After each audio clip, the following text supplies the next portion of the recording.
Material cost வேரியன்சஸ் பார்த்தீங்கன்னா CPU CPU அப்போ standard quantity into standard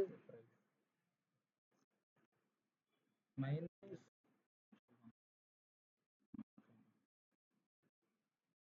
price variance நீங்க சொல்லுங்க.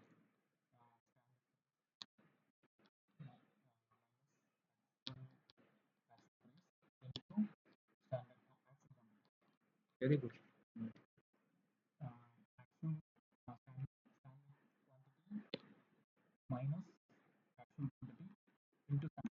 Very good. ரெண்டா பிரிக்கிறீங்க.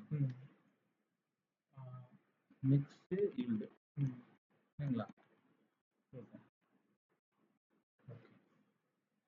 அதுக்கு மேட்ரு கிடைக்கும். நம்ம எதுக்கு வந்தோம்னா சேம் கான்செப்ட் தான் இங்க என்ன செய்ய போறோம், அப்ளை பண்ண போறோம். இங்க what is labour variance? It is the difference between ஸ்டாண்டர்டுக்கும் ஆக்சுவலுக்கும் உள்ள டிஃபரன்ஸ் தான். நம்ம வந்து எப்பயுமே ஃபர்ஸ்ட் ஸ்டார்ட் பண்ணும்போது எங்க ஸ்டார்ட் பண்ணுவோம்?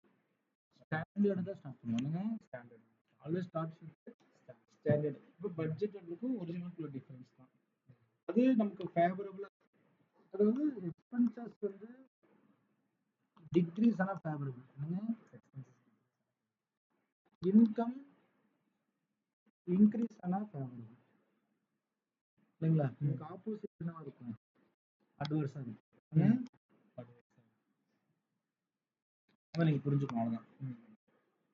இப்போ இவன் என்ன சொல்றான், ஃபார்முலால அதே ஃபார்முலா நீங்க அப்ளை பண்ண முடியும். அங்க வந்து என்ன வந்துச்சுன்னா ஆக்சுவல் குவான்டிட்டி ஸ்டாண்டர்ட் குவான்டிட்டி இருந்துச்சு. அதுக்குள்ள என்ன வரும்? Standard power actual. அங்க ஆக்சுவல் பிரைஸ் ஸ்டாண்டர்ட் பிரைஸ் இங்க என்ன வருதுங்க? Standard rate.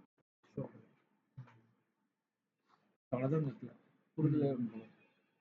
அப்ப எதிர்பார்த்த செலவை விட உண்மையான செலவு எவ்வளவு இருந்துச்சு, அதுக்குள்ள டிஃபரன்ஸ் தான் என்னது? அப்ப எஸ்ஹெச். அப்ப நம்ம அங்க என்ன பார்த்தோம்? அங்க படிச்சுதான் இங்க வர போறோம். திருப்பி பாருங்க, என்ன ஃபார்முலா? காஸ்ட்டுக்கு என்ன போட்டோம்? SQ into SP. அப்ப labour cost variance, material cost variance மக்களது லேபர் காஸ்ட். அப்ப SQ போல S ஆர் இன்டு SP போல சரி SQ வந்து ஸ்டாண்டர்ட் ஹவர், என்னங்க into minus actual hour into இதான் என்னங்க லேபர் காஸ்ட். புரியுதுங்களா? புரியுதுங்களா? தான் வந்து லேபர் காஸ்ட் கிளியரா? Standard hour into standard rate minus actual hour into actual. புரியுதுங்களா இல்லையா? இஃப் ரிசல்ட் இஸ் பாசிட்டிவ், ஏன்னா நம்ம எது ஸ்டாண்டர்டை பார்த்து 10,000 போட்டுருக்கோம், நமக்கு நடந்தது எவ்வளவு? 8,000 நடந்தது. அப்ப நமக்கு என்னது பெனிஃபிட்? இல்ல சார், எனக்கு வந்து 10,000 நீங்க போட்டீங்கன்னா நடந்தது எவ்வளவு? 10,000 ரூபாய் அப்படின்னா நெகட்டிவ். அப்போ மொத்த செலவு வேறுபாடு தான் நல்லதான் என்பதை காணும். அடுத்து வந்து பிரைஸ் அங்க பார்த்தோம், MCPயா, அதாவது CPU பார்த்தோம். CPU தானே. இங்க என்ன வந்தது? இங்க வந்து நம்ம காஸ்டா பார்த்தோம், லேபர் காஸ்ட் வேரியன்ஸ். அப்ப சி. அடுத்து இங்க நம்ம CPU வராது, இங்க ரேட் சிஆர். CPU இல்ல, இங்க என்னது? Labour rate. லேபர் பிரைஸ் சொல்ல மாட்டாங்க, லேபர் ரேட் சொல்லுவாங்க. சரி, அப்ப என்ன ஃபார்முலா? அங்க என்ன ஃபார்முலா போடுங்க? ஸ்டாண்டர்ட் ஹவர் இல்ல ரேட். ரேட்னா ரேட் போடணும். Standard rate into minus into actual hour. அதான் இங்க வந்திருக்கும் பாருங்க, standard rate minus actual rate into actual hour. கிளியரா? அதான் ஃபார்முலா. அடுத்து என்ன வந்துச்சு? CPU utility usages. இங்க யூசேஜஸ் வரும். இப்போ இது எப்படி இந்த கான்செப்ட்? அதாவது did we pay more or less wage per hour? நம்ம ஒவ்வொரு ஹவருக்கு அதிகமா தரமா கம்மியா தரமா அப்படின்றது அந்த கேள்வியில ரேட். அடுத்தது வந்து அங்க யூசேஜஸ் என்ன ஆகுது, எஃபிசியன்சி ஆகுது. அப்ப இந்த இடத்துல என்னங்க ஈயா மாறுது. அப்ப சிபியூ வரல, இங்க CR. What is C for cost, R for rate, E for efficiency. அங்க வந்து C is cost, price, usage. இங்க வந்து என்ன செய்யுது, எஃபிசியன்சி. இப்போ எஃபிசியன்சினா என்ன யூசேஜஸ் தான. அப்போ வந்து opposite SR H standard hour minus actual hour into standard. அதான் வந்து பாருங்க, எஸ்ஹெச் மைனஸ் ஏஹெச் இன்டு அதை நம்ம போட்டோம். இப்போ என்னது இந்த லாஜிக் எதுன்னு பார்த்தா, did workers take more or less time? வேலை செய்ய எடுக்கிற எஃபிசியன்சி. நான் ஒரு 10 நிமிஷத்துல தம்பி ஃபர்ஸ்ட்ல படிக்க பிஎன் ஹாஃப் அன் அவர், நீங்க 1 மணி நேரத்துக்கு எஃபிசியன்சி போறீங்க. நான் சொல்லுவேன் அடிக்கடி, 1 மணி நேரத்துக்கு போறீங்க, அது எடுத்துக்கிறது அதிகம் தான். அப்ப நான் எஃபிசியன்சி டைம் கம்மியா தட் இஸ் அப்ப டோட்டல் வேரியன்ஸ் ரேட்டையும் எஃபிசியன்சி வேரியன்ஸ் என்னது டோட்டல் வேரியன்ஸ் என்னங்க. அப்ப என்ன சொன்னேன், இது ரெண்டுத்தையும் போட்டா ரேட்டும் எஃபிசியன்சி போட்டாங்க லேபர் காஸ்ட் வேரியன்ஸ். புரியுதா? அப்ப எங்க இருந்து இது ஆணிதான், அங்க இருந்து ஒரு எம்சி. அப்ப சிபியூ தான் கான்செப்ட். அந்த சிபியூ கான்செப்ட் ஒன்ன படிச்சுட்டீங்கன்னாவே லேபருக்கு அப்படியே என்ன செய்யலாம் அப்படின்னு தான் முக்கியமான விஷயம். இல்லையா? இங்க சொல்லிட்டான்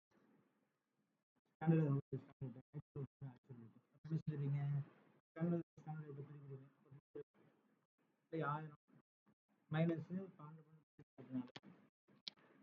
440 அட்வர்ஸ் 1000 மணி நேரம்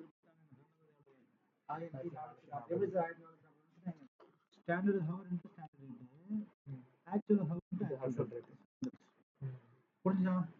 ரேட் வேரியன்சஸ் என்ன ஃபார்முலா உங்களுக்கு தெரிஞ்சிச்சு? இது சிம்பிளான ஃபார்முலா, இது வந்து அண்டர்ஸ்டாண்ட் பண்ணிருக்கோம். ரேட் வேரியன்சஸ் என்னது, ஆக்சுவல் ஹவர் அளவு 120, ஸ்டாண்டர்ட் ரேட்டா எவ்வளோங்க, ஸ்டாண்டர்ட் ரேட்டு 10 ரூபாய், ஆக்சுவல் ரேட் 12 ரூபாய். அப்போ -2 120 ப்ளஸ் -2 240 அட்வர்ஸ்.